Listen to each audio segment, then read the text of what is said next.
नमस्कार साथियों, आप सभी का मेरे इस चैनल में फिर से स्वागत है दोस्तों। और आज हम करने वाले दोस्तों मौर्य साम्राज्य के जितने भी क्वेश्चन दोस्तों RRB, LLP, NTPC, RPF, SI, जितने भी दोस्तों रेलवे के एग्जाम होते हैं उन सभी में क्वेश्चन, जितने भी दोस्तों मौर्य साम्राज्य से क्वेश्चन आए हुए हैं दोस्तों उन सभी को हम आज करेंगे एक साथ। तो चलिए दोस्तों शुरू करते हैं आज के पहले क्वेश्चन के साथ। आज का पहला क्वेश्चन है दोस्तों, पाटलिपुत्र में स्थानांतरित होने से पहले निम्न में से कौन सा कई वर्षों तक मगध की राजधानी थी? तो ये था दोस्तों राजगीर। यानी ऑप्शन सी जाएगा दोस्तों। चलो दोस्तों चलते हैं नेक्स्ट क्वेश्चन की ओर।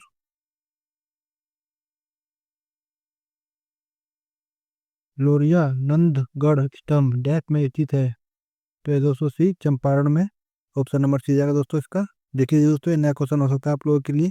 2022 का क्वेश्चन दोस्तों, इसको भी देखिएगा आप। चलिए दोस्तों, किस मौर्य सम्राट ने लगभग 287 से 268 ईसा पूर्व के अपने शासनकाल के दौरान शिलाओं और स्तंभों पर अपने लेख का उत्खनन करवाया? ये दोस्तों अशोक ने करवाया था। सब जानते होंगे दोस्तों, ये आसान क्वेश्चन है, इसका अंदाजा लगा सकते हैं आप लोग। दोस्तों अगर आप लोगों को पीडीएफ चाहिए तो आप लोग कमेंट करिएगा, मैं पीडीएफ आपको दे दूंगा, पीडीएफ लिंक। चलिए दोस्तों चलते हैं नेक्स्ट क्वेश्चन की ओर। सम्राट अशोक का पितामह कौन था? तो दोस्तों ये तो चंद्रगुप्त मौर्य। इनके दादाजी दोस्तों पूछ रहे हैं।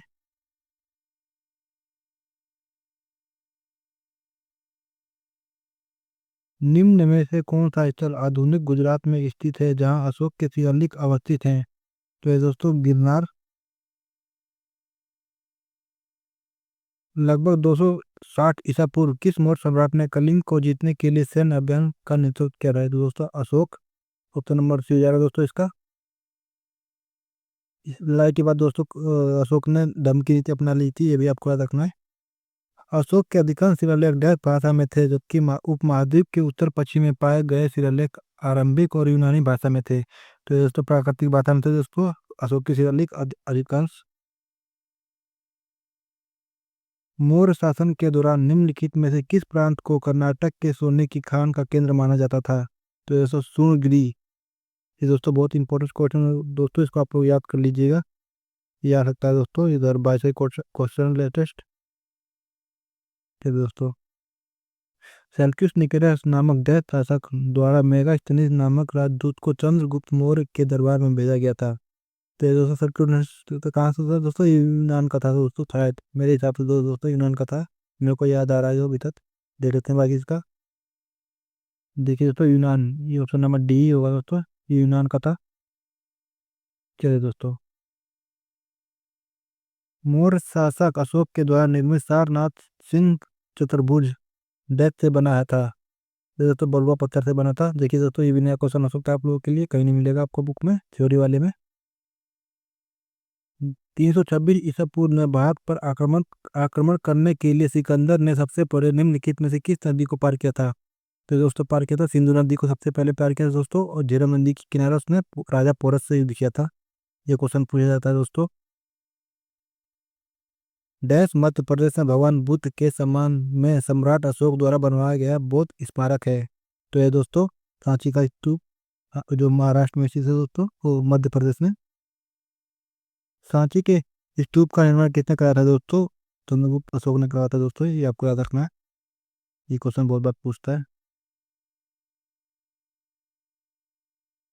तो दोस्तों बौद्ध धर्म से संबंधित प्रख्यात भवन संरचना संरचना धामेक स्तूप का निर्माण मूलतः डैश वंश के शासक काल के दौरान किया गया था? तो दोस्तों कहा था मौर्य वंश के। देखिए दोस्तों नया क्वेश्चन हो सकता है आपके लिए, देख लीजिएगा। बौद्ध संरचना धामेक स्तूप कहाँ पर स्थित है? ये दोस्तों ऑप्शन नंबर ए जरा सारनाथ।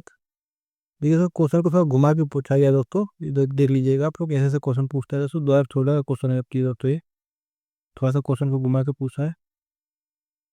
तिर्यक बौद्ध परिषद का आयोजन किसके द्वारा किया कराया गया था? तो दोस्तों कराया गया था तो के साथ शासन काल में हुआ था दोस्तों। जी दोस्तों कितना बड़ा क्वेश्चन है, इसको पढ़ते हैं एक बार। चंद्रगुप्त मौर्य मौर्य वंश के संस्थापक थे। भारतीय इतिहास में उनके शासन के बारे में निम्नलिखित में से कौन सा कथन गलत है? उन्होंने सिकंदर अलेक्जेंडर से मुलाकात की और उसकी सेना में शामिल हुए ताकि मैसेडोनियन युद्ध कौशल को सिखा सके। ये दोस्तों इसका हो जाएगा बी दोस्तों, यहाँ पर ऑप्शन दे रखा सही है इसका। ज़्यादा टाइम बर्बाद नहीं करेंगे दोस्तों हम इसको। बैरम खां उनका सबसे अच्छा सहयोगी संरक्षण मार्गदर्शन था। ये दोस्तों देख लीजिएगा, ऑप्शन बी होगा इसका राइट।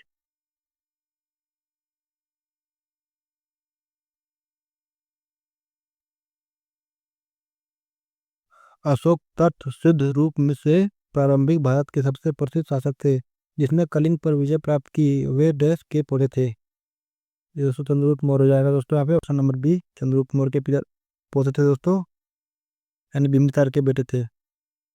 ऐतिहासिक ग्रांड ट्रंक रोड का निर्माण कई शासकों द्वारा कराया गया था। मौर्य वंश के शासन काल के दौरान इसे क्या कहा जाता था? ये तो उत्तरापथ कहा जाता था दोस्तों। ये क्वेश्चन इंपॉर्टेंट है दोस्तों, इसको आप नोट कर लीजिएगा, इंपॉर्टेंट है बहुत ज़्यादा। ठीक है दोस्तों।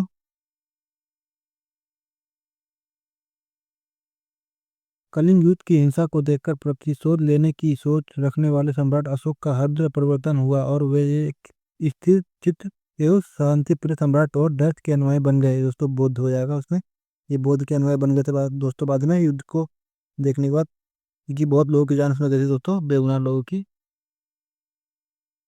चंद्रगुप्त मौर्य के गुरु कौन थे? तो दोस्तों विष्णुगुप्त थे, इन्हें कौटिल्य भी कहा जाता है दोस्तों, चाणक्य कहा जाता है इन्हें। ये देखो, उदयन ने मगध की राजधानी को किस शहर से हटाकर पाटलिपुत्र स्थानांतरित किया था दोस्तों? ये किया था दोस्तों राजगिरी से हटा के। निम्नलिखित में से कौन सी पुस्तक मेगा ने लिखी है दोस्तों? इंडिका लिखी है, ऑप्शन नंबर सी। ये सबको पता होगा, आसान क्वेश्चन है दोस्तों। अशोक के प्राचीनतम प्राप्त अभिलेख निम्नलिखित में से किस लिपि में लिखे गए हैं दोस्तों? लिखे गए हैं ब्राह्मी लिपि में। लिपि दोस्तों ब्राह्मी है, भाषा प्राकृतिक है, प्राकृतिक है दोस्तों, याद रखना है दोस्तों आप लोगों को। इनमें से किस मौर्य प्रशासन ने अध्यक्षों को विभिन्न विभागों के अधीक्षकों के रूप में उल्लेखित किया था? तो ये दोस्तों कौटिल्य ने किया था दोस्तों, ये दोस्तों याद कर लीजिएगा आप। सम्राट अशोक ने बौद्ध धर्म के आदर्शों के प्रचार के लिए धर्म प्रचारकों को दूर दराज के स्थानों पर भेजा ताकि लोग भगवान बुद्ध की शिक्षाओं द्वारा अपने जीवन को प्रेरित कर सके। इन धर्म प्रचारकों में उनका पुत्र एवं पुत्री भी शामिल थे। ये दोस्तों संघमित्रा थे। कहाँ के दोस्तों? यहाँ महेंद्र और संघमित्रा, ये दोस्तों याद रख लीजिएगा, ऑप्शन नंबर थ्री। क्वेश्चन बहुत लंबा है दोस्तों, लेकिन आंसर इसका बहुत छोटा है, हमको पता था पहले से ही। क्वेश्चन घुमा घुमा के पूछ रहा है दोस्तों, यहाँ पे देख लीजिएगा आप लोग। निम्नलिखित में से कौन से राजा संघमित्रा और महेंद्र वर्मा के पिता थे? तो ऑप्शन सी। देव ने धर्म विजय धार्मिकता द्वारा विजय की नीति विकसित की थी। ऑप्शन तो अशोक हो जाएगा दोस्तों, ऑप्शन नंबर सी। क्वेश्चन घुमा के पूछा है यहाँ पे भी। अशोक के शासनकाल की सबसे महत्वपूर्ण घटना कलिंग युद्ध आधुनिक युग में डैश पर विजय थी, जो उनके जीवन का एक महत्वपूर्ण परिवर्तन सिद्ध हुआ है दोस्तों। उड़ीसा में पड़ता है दोस्तों कलिंग, दोस्तों आप लोग याद रखिएगा। चलिए दोस्तों, ऑप्शन नंबर डी होगा इसका आंसर। अशोक ने डैश के युद्ध के बाद बुद्ध उपदेशों को अपना लिया था। कलिंग युद्ध के बाद उसने अपना लिया था। प्रसिद्ध कलिंग युद्ध ने सम्राट अशोक को बुद्ध युद्ध छोड़ने और बौद्ध धर्म अपनाने के लिए प्रेरित किया था। यह युद्ध उड़ीसा में कब लड़ा गया था दोस्तों? 1961 में लड़ा गया दोस्तों। कब लड़ा गया था? हाँ, 261 BC में लड़ा गया था दोस्तों।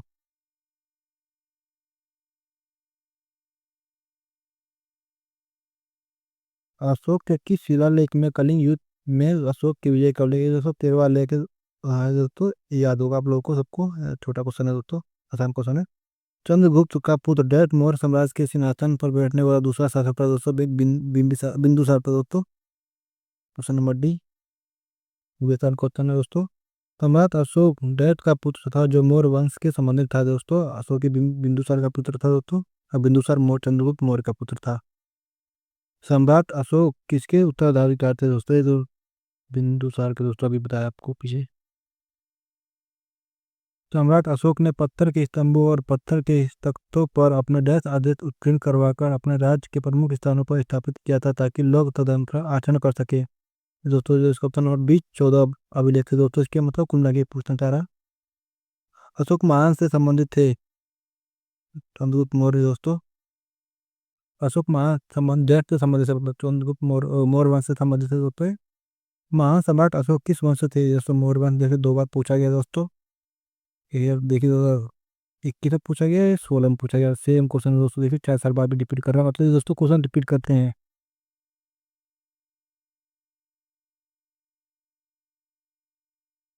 डैश मौर्य साम्राज्य की राजधानी थी? पाटलिपुत्र की दोस्तों राजधानी। कौटिल्य का अर्थात हमें डैश प्रशासन के बारे में जानकारी देता है दोस्तों, मौर्य साम्राज्य के बारे में जानकारी देता है दोस्तों, का नंबर बी होगा इसका। चाणक्य का एक अन्य नाम क्या था दोस्तों? एक विष्णुगुप्त था दोस्तों। मेगास्थनीज मेगास्थनीज भारत में आने वाला सबसे शुरुआती खोजकर्ता में से एक था। उसका संबंध किस देश से था दोस्तों? ये था यूनान। ये दोस्तों अभी आपको बताया दोस्तों ऊपर ऑप्शन नंबर ए। इसी द्वारा प्रश्न लिखे दो इंडिका है दोस्तों।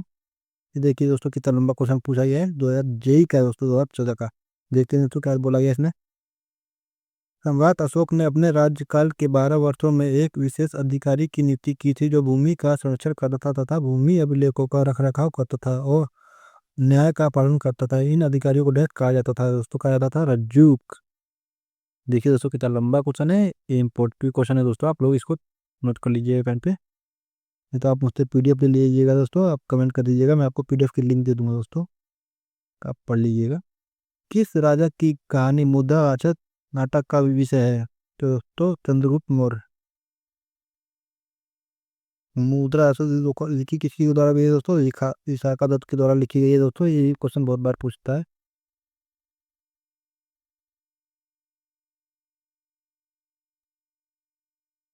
मौर्य वंश को किस वंश ने समाप्त किया था दोस्तों? किसने समाप्त किया दोस्तों? शुंग वंश ने। मौर्य वंश का अंतिम सम्राट कौन था दोस्तों? भद्रात।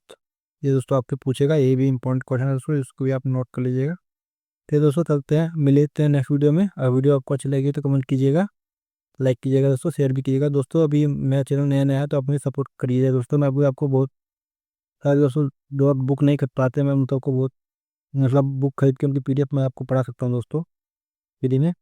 चलिए दोस्तों मिलते हैं नेक्स्ट वीडियो में। जय हिंद जय भारत।